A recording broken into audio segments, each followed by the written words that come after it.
ایک بار حاجیوں کا ایک قافلہ کرک شہر سے گزر رہا تھا۔ اس دوران کرک کے عیسائی حاکم ریجینولڈ نے ان پر حملہ کر دیا اور ان سے کہنے لگا، بلاؤ اپنے محمد کو تمہاری مدد کرنے کے لیے۔ یہ کہہ کر سارے حاجیوں کو قتل کر دیا۔ جب سلطان صلاح الدین ایوبی کو اس بات کی خبر ہوئی تو انہوں نے قسم کھا لی کہ میں اپنے ہاتھوں سے اس ظالم کا سر قلم کروں گا۔ چند سال کے بعد ایک جنگ ہوئی جس میں ایک طرف صلاح الدین ایوبی اپنی فوج کے ساتھ تنہا اور دوسری طرف یورپ کی تمام طاقتیں تھیں، لیکن پھر بھی صلاح الدین ایوبی نے ان کی تمام فوجوں کو شکست دے کر ان کے بادشاہوں کو گرفتار کر لیا، جن میں ریجینولڈ بھی شامل تھا۔ تو سلطان صلاح الدین نے ریجینولڈ سے کہا، تو نے کہا تھا بلاؤ اپنے محمد کو، تو نبی صلی اللہ علیہ وسلم کا یہ غلام تیرے سامنے کھڑا ہے۔ یہ کہہ کر سلطان صلاح الدین ایوبی نے اس کا سر قلم کر دیا۔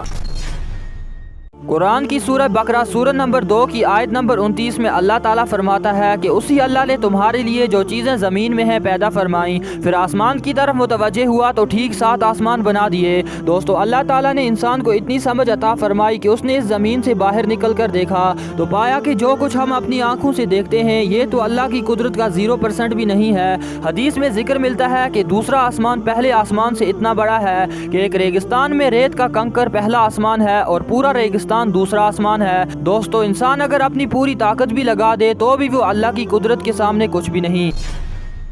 دوستو، ایک مرتبہ حضرت عیسیٰ علیہ السلام کا ایک قبر کے پاس سے گزر ہوا تو مردے کو قبر میں عذاب ہو رہا تھا۔ پھر دوبارہ اسی قبر کے پاس سے گزرے تو دیکھا اسی قبر میں رحمت کے فرشتے ہیں اور عذاب کی جگہ مغفرت کا نور ہے۔ بہت حیران ہوئے اور اللہ سے عرض کیا تو اللہ تعالیٰ نے فرمایا، یہ شخص گنہگار تھا اس لیے اسے عذاب دیا جا رہا تھا۔ مرتے وقت اس کی بیوی کے ہاں بچہ پیدا ہونے والا تھا۔ جب اس عورت نے بچے کو مدرسے میں داخل کیا تو استاذ نے اسے پہلے دن بسم اللہ پڑھایا تو مجھے اس بندے سے حیا آئی کہ میں اسے کیسے عذاب دوں جس کا بیٹا زمین پر میرا نام لے رہا ہو۔ اللہ پاک ہم سب کو قرآن پڑھنے اور اس پر عمل کرنے کی توفیق دے۔